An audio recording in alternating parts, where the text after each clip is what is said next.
अस्सलामुअलैकुम वरहमतुल्लाहि वबरकातुहू।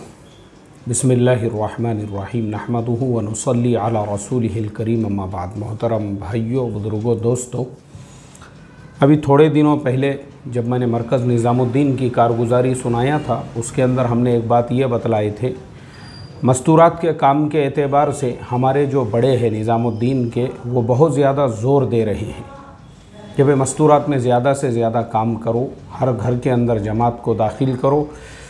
जो 2 मरतबा जिसके 3 दिन मर्दों में लग गए, तीसरी मरतबा उसको मस्तूरात में भेजो। यानी जितना मस्तूरात का काम आम हो सकता है उस काम को आम करो। हर घर के अंदर जो है जमात को दाखिल करो, चाहे वो घर कैसा भी हो। अब हमारे नज़दीक कोई शर्त नहीं है, निज़ामुद्दीन वालों ने सारी शराइत को जो है मनसूख कर दिया मस्तूरात के काम के लिए। शर्त सिर्फ़ इतनी है, ईमान वाले का घर हो और उसमें पर्दा हो, बस। इसके अलावा पर्दा यानी दरवाज़े पे पर्दा लगा हुआ हो, इसके अलावा आप कोई शर्त नहीं है। उसी वीडियो के अंदर कारगुजारी में एक बात ये भी हमारे बड़ों की तरफ से सुनने मिली थी, कोरोना के ज़माने में 8 लाख मुसलमानों की लड़कियां वो मुर्तद हो चुकी हैं। अच्छा, ये इर्तिदाद के लिए ज़िम्मेदार कौन है? अब हम दावत के काम से हटकर थोड़ा इस केस को टेक्निकल एनालिसिस करते हैं। इस इर्तिदाद के लिए ज़िम्मेदार कौन है? क्या आपको लगता है कि दुश्मनों की जो तहरीक तंजीमें काम कर रही है, बातिल जो है पूरी तरह से इसमें लगा हुआ है, वो ज़िम्मेदार है? देखो, अगर हम उनको कसूरवार समझते हैं और उनको ज़िम्मेदार समझते हैं तो दूसरी तरफ हमारी भी बहुत बड़ी गलतियां हैं। अज़ान हो रही है, उसके बाद कंटिन्यू करता हूँ। और आज मैं आप लोगों को मेरी एक शागिर्दा का एक दर्द भरा ख़त पढ़कर सुनाने वाला हूँ। मेरी शागिर्दा ने उसके अंदर अपने पूरे दर्द को भर दिया हुआ है। वो ख़त सुनने के बाद आप खुद ये फ़ैसला लोगे कि जितना दुश्मनाने इस्लाम इसके अंदर शरीक है और दुश्मनाने इस्लाम की जितनी साजिशें हैं, उतना ही हमारी भी गलतियाँ और कोताहियाँ हैं। हमने निकाह को कितना मुश्किल बना दिया। अभी आपने थोड़े दिनों पहले वाक़या सुने होंगे, मीरठ के अंदर एक मुसलमान बाप ने, जो साहिबुल लिहिया, दाढ़ी वाला था, टोपी वाला था, जुब्बे वाला था, अपने हाथों से उसने अपने बेटी के सर को उसके तन से जुदा कर दिया। क्यों? बेटी ने किसी गैर का हाथ थामा था? नहीं, सिर्फ दूसरे बिरादरी के लड़के से वो निकाह करना चाहती थी या उसने कर लिया था। इसी बात से बाप जो है इतना गज़बनाक हुआ कि उसने बेटी के सर को तन से जुदा कर दिया। अल्लाह हिफाजत फरमाए, हम किधर जा रहे हैं और कौम की बहन बेटियों के गैरों के साथ में शादी करने पे वावेला मचा रहे हैं। और अब हमारा हाल देखो। मेरी शागिर्दा ने लिखा, हज़रत उस्ताज़ मोहतरम, मेरे पास वो दूल्हा दुल्हन कोर्स पढ़ती थी। हज़रत उस्ताज़ मोहतरम, अस्सलामु अलैकुम वरहमतुल्लाहि वबरकातुहू। उसने मेरा एक वीडियो देखा, अभी 2-4 दिन पहले जो है मैंने किस उन्वान पे डाला था, देखो वीडियो, औलाद की तालीम और तरबियत से मुताल्लिक़। तो उसके अंदर फिर उसने लिखा कि आपने लिखा है भाई, माँ बाप जो है जैसी वो औलाद की तालीम और तरबियत करते हैं, फिर बाद में चल के औलाद जो है फरमा बरदार और नाफरमान होती है। अब देखिए, बोले हमारे माँ बाप को, मेरी उम्र 32 साल हो चुकी है लेकिन मेरा अभी तक निकाह नहीं हुआ। मेरे से जो छोटी बहन है उसकी उम्र 24 साल है और सबसे जो छोटी है उसकी उम्र है 22 साल। तीनों बहनों का अभी तक निकाह नहीं हुआ। भाई है जिसकी उम्र है 30 साल, वो निकाह नहीं कर सकता जब तक कि बहनों के निकाह नहीं होते। तीनों बहनें हम घरों के ऊपर बैठी हुई है और माँ बाप का ये हाल है कि माँ बाप जो है वो ख़ानदान और बिरादरी के जो रस्म व रिवाज है उसके अंदर बंधे हुए हैं। जब मैं 22-24 साल की थी, यानी देखो 18 साल की भी नहीं, बोले जब मैं 22 साल की थी, यानी निकाह के रिश्ते भी 20 साल के बाद देखना शुरू किए। मैं भी बहुत हसीना थी, मैं भी बहुत जमीला थी, मैं भी बहुत अट्रैक्टिव थी। मुझे भी जब भी कोई लड़के वाले देखते, एक ही नज़र में वो लोग पसंद कर लेते थे कि नहीं भाई, ये लड़की तो हमको करना है। लेकिन उसी वक्त में जो है बिरादरी का कोई ना कोई चौधरी, मेरे चचा, वो बीच में जो है फांदी मार देते थे, तुम्हारी बिरादरी कौन सी है? अरे यार, ये बिरादरी में जमेगा नहीं। यानी मेरे बाप को प्रेशराइज़ करते थे ये बिरादरी में देना नहीं है अपने को। बोले सबसे बड़ा फितना मेरा चचा हर आने वाले रिश्ते के अंदर ऐसा चौधरी बन के बैठेगा और उसका अपना खुद का कारोबार, कोई बहुत बड़े जो है ख़ानदानी जो है नवाब साहब की औलाद नहीं है जिसकी जो है 200-500 एकड़ ज़मीन पड़ी हुई है और 150 मज़दूर खेतों में काम कर रहे हैं। भिखारी टेम्पू चलाता, बोले टेम्पू रहता नहीं क्या, एरोड़ा से विमान नगर, चंदन नगर, खराड़ी, उसके बाद में जो है शिकरापुर व रामनगांव और आगे जो है शिरूर घोड़ नदी, ये ऐसा रिक्शा चलाता लोगों को भर भर के जो है। लेकिन उसका एटीट्यूड देखो आप, एटीट्यूड, उसका बात करने का तरीक़ा, सिर्फ उसके एटीट्यूड की वजह से मेरे रिश्ते टूट गए। अब लड़के वाले आए उनको जलील करने का, और क्या कारोबार है तुम्हारा, धंधा क्या करते तुम, लड़का क्या कमाता, ये क्या करता, अपने को बराबर दिख रहे नहीं बोले ये लोग। इस तरह से मेरी शागिर्दा ने, मेरे पास में उसका पूरा मैसेज लिखा हुआ है, इस तरह से उन लोगों ने फांदी मार के बोले एक रिश्ता जम गया, और जमने के बाद में लड़का भी पसंद आ गया, उसकी कमाई भी पसंद आ गई, उसके माँ बाप भी पसंद आ गए, और उनके गाँव को गए देखने के लिए। अब गांव में गए उनके देखने के लिए, और देखने के बाद में जो है जब वापस आए तो बोले उस्ताद, मैं हंसूं क्या रोऊं मुझे समझ में नहीं आ रहा। बोले उस्ताद जी रिश्ता इसलिए नहीं जमा, स्टेशन बराबर नहीं था। बोले उनका स्टेशन जो था ना, रेलवे स्टेशन जहाँ पे उतरे, अरे स्टेशन बराबर नहीं है, वो ट्रेनें रुकती नहीं वहाँ पे, स्टेशन पसंद नहीं आया बोले अपने को उनका। अब आप देखो ये कोई देखने की चीज़ है, रेलवे स्टेशन इन लोगों को पसंद नहीं आया, उसकी वजह से रिश्ता कैंसिल। बोले उस्ताद जी अभी मेरी उम्र 32 साल हो चुकी है, और मतलब अब मैं मेरा दर्द माँ बाप को तो बोल नहीं सकती। अब वो बेचारी तो हमारी शागिर्दा जो है वो तो लड़की है, मैं लड़कों की बात कर रहा हूँ, लड़कों की। मैं एक मस्जिद में इमामत करता था, और एक जो हमारा शागिर्द है वो बार बार मेरे पास आने लगा मिलने के लिए। कभी आ रहा है तो माशाल्लाह हज़रत ये अत्तर की बोतल आपके लिए हदिया है, और ये जो है चलिए चाय पिएंगे। मैं बोला क्या बात है भाई, बहुत ही मेहरबान हो गया, कहीं एक आधा प्लॉट वगैरह तो मुझे हदिया देने का प्रोग्राम नहीं है इसका, बहुत ही मोहब्बत हो गई इसको उस्ताद मोहतरम से, या एक आधी गाड़ी वाड़ी। तो एक दिन मैंने पूछ ही लिया उसको, मैं बोला क्या बात है भाई, बहुत ही मेहरबानी दिख रही हमारे ऊपर, क्या है। मैं बोला एक आधी गाड़ी वाड़ी तो हदिया देने का ही रहा है। नहीं बोले यार मौलाना असल मसला ये है, बोले यार मेरी उम्र अभी हो गई बोले 35 साल, और अब्बा जो है ना वो शादी का कोई रिश्ता ही नहीं देख रहे मेरे लिए, उनको मतलब कुछ लेना देना ही नहीं है हमारी शादियों से, यानी उनको बस हर महीने जो है तनख्वाह घर में जा रही है, हमारे कारोबार अच्छे चल रहे हैं। बोले मुफ्ती साहब मेरी अभी फ़िलहाल की हालत ये है, मैं महीने के जो है ना 2.5-3 लाख रुपये कमाता हूँ, अब्बा को उससे कुछ लेना देना नहीं, कभी जिक्र भी नहीं, तस्करा भी नहीं छेड़ते बोले वो। मैं बोला फिर भाई मैं क्या करूँ, क्या मुझे डुप्लीकेट अब्बा बना के लेके जाते एक आधे रिश्ते लड़की वालों के घर पे? नहीं बोले यार तुम्हें खाली एक काम करो, जुमा के अंदर जो है ना, क्योंकि अब्बा तुम्हारे बहुत बड़े आशिक है, एकदम सामने वो बैठते, खाली जुमा के अंदर एक बार जो है ना ये फ़िक्र दिलाओ माँ बाप को कि भाई बच्चों को पैदा करने के साथ, उनको ग्रेजुएट बनाने के साथ, उनको जॉब से लगाने के साथ एक और ज़िम्मेदारी भी माँ बाप की है, और वो ज़िम्मेदारी है निकाह की, कि औलाद के निकाह भी करके दो, टकले हो रहे उनके, आधे आधे रवानगी के आदाब हो चुके हैं, वो भी तुम्हारी ज़िम्मेदारी है। जब औलाद अच्छी है, नमाजी है, हलाल रोज़ी कमा रही है। बोले देखो कैसा है मुफ्ती साहब, अपन वो लड़कों में से नहीं है, अपने को कोई लड़की पसंद आ गई अपन ने अपने हिसाब से ही फ़ैसला, वैसे नहीं। बोले भाई वालिदा है हमारी, दूसरे भाई है मेरे से छोटे, अगर मैं ये कदम उठाऊंगा, बिरादरी है, चचा ताया है, रिश्तेदार है, क्या सोचेंगे वो। ये सब अपन वो टाइप के इंसान नहीं है। बोले अपने को अल्लाह के करम से आपके जैसे उस्तादों के पास पढ़ने का मौका मिला, ये हमारे लिए बहुत बड़े शर्फ़ की बात है। ये काम अपन नहीं कर सकते, लेकिन आप इतना तो कर सकते। मैं इसीलिए आपके पास बार बार आ रहा हूँ, मेरी हिम्मत नहीं हो रही थी, अब तुमने सामने से पूछे तो कम से कम मेहरबानी करके जो है बयान में बोलो ऐसा। फ़िक्र ही नहीं है बोले, कुछ चीज़ नहीं फ़िक्र है। मोहतरम दोस्तों, मैं बता रहा हूँ, यानी आप सोचो, हमारी जो शागिर्दा है वो तो एक लड़की है। यहाँ पे हमारा एक मर्द शागिर्द जो है, लड़का जो शागिर्द है, उसकी हिम्मत नहीं हो रही तो बेचारी की हिम्मत कहाँ से होंगी।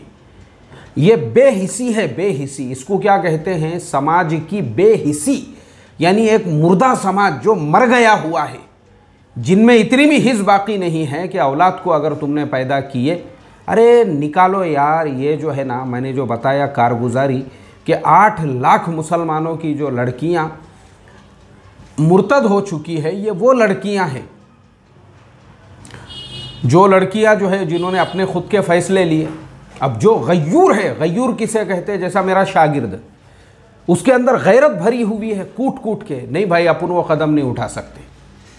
अपने और छोटे भाइयों पे क्या असर पड़ेगा? माँ बाप है, अपने बिरादरी है, अपने चचा ताया रिश्तेदार सब लोग हैं, वो कदम अपन नहीं उठा सकते। ये जुमले हमारे शागिर्द के। क्यों? गैरत है उसके अंदर, इसलिए उसने वो कदम नहीं उठाया। वो हमारी शागिर्दा 32 साल उम्र हो गई। तो ये मसले हैं हमारे। आप मुझे बताओ, उसके बाद उसने अपने बहनों के भी बारे में लिखी। मेरी और बहनें भी हैं ना।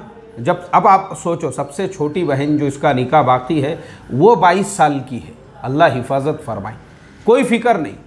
तो मैं हमेशा ये बात बोलता हूँ, देखो भाई, ये जो फ़ैसले होते हैं ना, अभी देखो मैं आपको बताता हूँ 2 निकाहों के बारे में।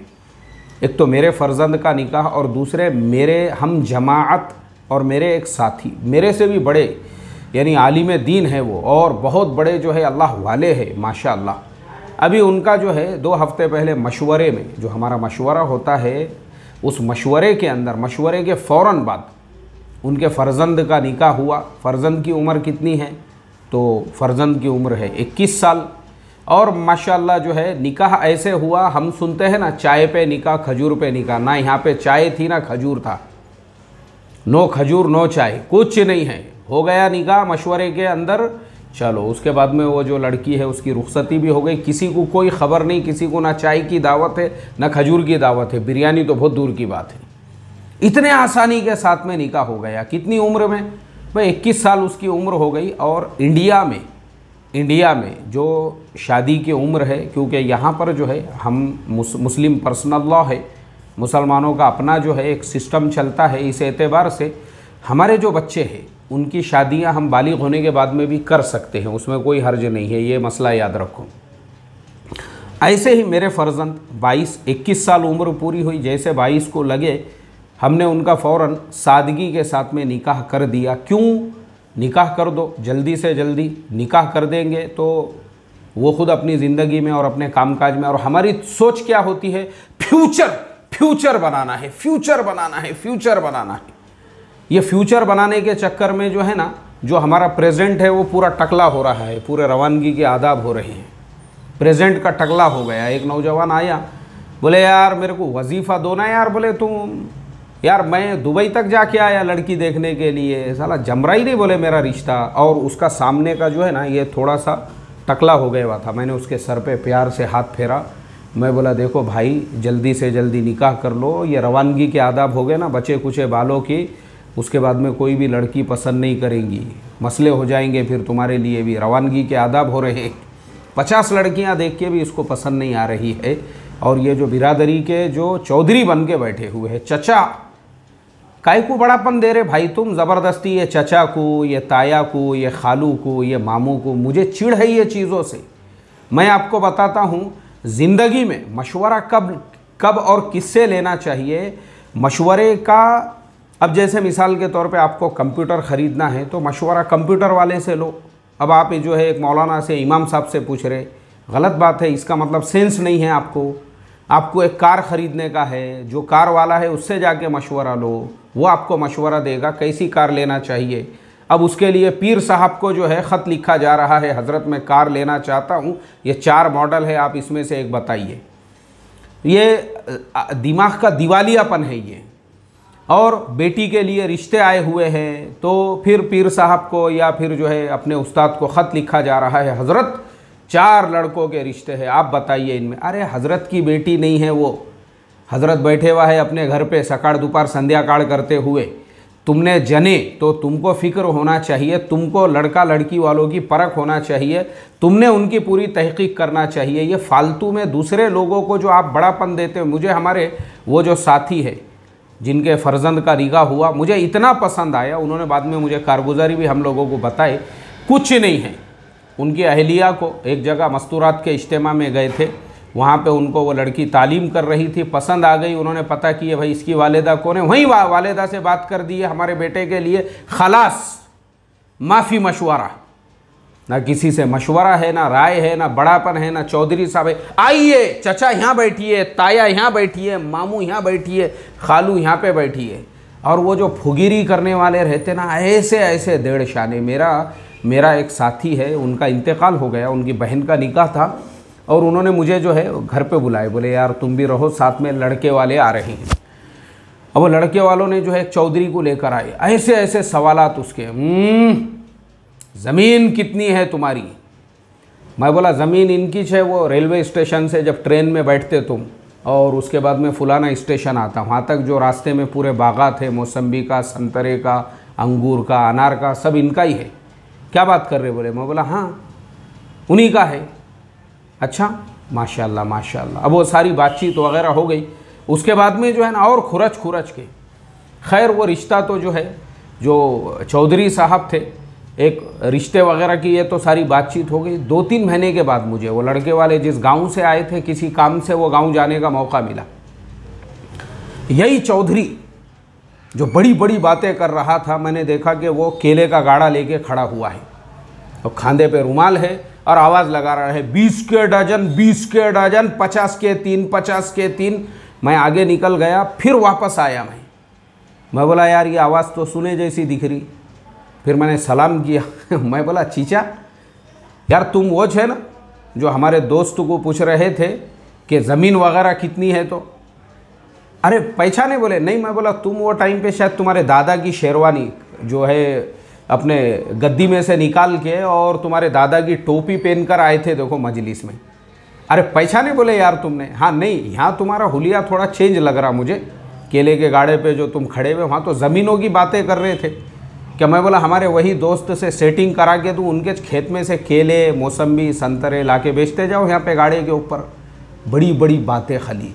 तो ये जो हमारा प्रॉब्लम है ना, क्या होता है, हम ऐसे चौधरियों को मजलिसों में बिठाते हैं ना, उनकी वजह से रिश्ते टूटते हैं। तो मैं हमेशा एक बात ये कहता हूँ, तहकीक करो, आप लड़के वालों की तहकीक करो, लड़की वालों की तहकीक करो, लेकिन ख़ुद करो। जैसे हमारे वो दोस्त की अहलिया को लड़की तालीम में पसंद आई, खलास रिश्ता जम गया, अगले हफ्ते निकाह हो गया, रुखसती हो गई माशाअल्लाह। और वो मुतमईन है क्योंकि उनको जो चीज़ चाहिए थी लड़की की दीनदारी, वो उसके अंदर 100% है, मसला ही नहीं रहा वहाँ पे। ये असल चीज़ होती है। ये चौधरी जो हमारे साथ होते हैं ना, ये दुनिया के कुत्ते होते हैं। ये कुत्तों को क्या देखने का रहता, बंगला कितना बड़ा है, आगा खान पैलेस, और शनिवार वाड़ा तुम्हारा ही है क्या बोले, और खेती तुम्हारी कितनी बड़ी है, और तुम्हारे पास गाड़ियाँ। ये कुत्ते होते हैं दुनिया के, और ये दुनिया के कुत्तों को इससे कोई लेना देना नहीं होता है कि लड़का कितना बड़ा दीनदार है या लड़की कितनी बड़ी दीनदार है। पैसे चाहिए कुत्तों को, अल्लाह हिफाजत फरमाए रे भाई। दुनिया रेलवे स्टेशन बराबर नहीं था। बोले तूने बोला नहीं बेटा हमको, नहीं तो हम जो है रेलवे मिनिस्टर को एक एप्लीकेशन देते थे निकाह से पहले, रेलवे स्टेशन को अच्छा डेकोरेट करो बोल के। यह ऐसे नमूने भरे हुए हैं। मुझे आप बताओ, जिस कौम, जिस समाज में बिरादरियों के नाम पर, ख़ानदानों के नाम पर, ऊंच नीच के नाम पर, माल दौलत और पैसे के नाम पे इतना भेदभाव रहेगा, अगर उस कौम की 8 लाख लड़कियां मुर्तद हुई है ना, ये कोई हैरत की बात नहीं है, क्योंकि तुम जिम्मेदार हो। तुम और तुम्हारे जो फरसूदा उसूल है, और तुम्हारे जो ख़ानदान और बिरादरियाँ, और तुमको ये हॉल चाहिए, और डुक्कर की बिरयानी चाहिए, और कुत्ते का जो है तुमको जो है तला हुआ भुना हुआ चाहिए, ये सब जो तुम्हारे नाज और नखरे हैं, इसी वजह से तुम्हारे कौम की बहन बेटियों का ये हाल हुआ है। अल्लाह हम तमाम को समझ आता फ़रमाएँ। अल्लाह ऐसी जो सिसक रही है, वो मेरी शागिर्दा जो है इतनी तक़वे वाली और परहेज़गार है, वो इसीलिए उसने कोई गलत कदम आज तक नहीं उठाया। मुझे आप बताओ, बाकी 8 लाख लड़कियां वो थी जिन्होंने माँ बाप को कहा ठीक है भाई, तुम तुम्हारे उसूल, ज़ाब्ते, कायदे, कानून वो लेके बैठो, तुम नाड़े को बन के रखो अपने, हमको नहीं चाहिए तुम्हारे उसूल और आदाब। अल्लाह समझ अता फ़रमाए कौम को। इसलिए मुसलमानों, निकाह को आसान बनाओ, सिंपल बनाओ। निकाह को जो है ना जितना सादा सिंपल बनाओगे ये सारे मसले हल होंगे और कौम की बहन बेटियां जो है वो घरों में एड़ियाँ नहीं रगड़ती हुई होंगी। अल्लाह हमारी कौम के लड़की वालों और लड़के वालों दोनों को भी सही अक़ल सलीम अता फ़रमाए और सादगी पे हमको लाई। अस्सलामु अलैकुम वरहमतुल्लाहि वबरकातुहू।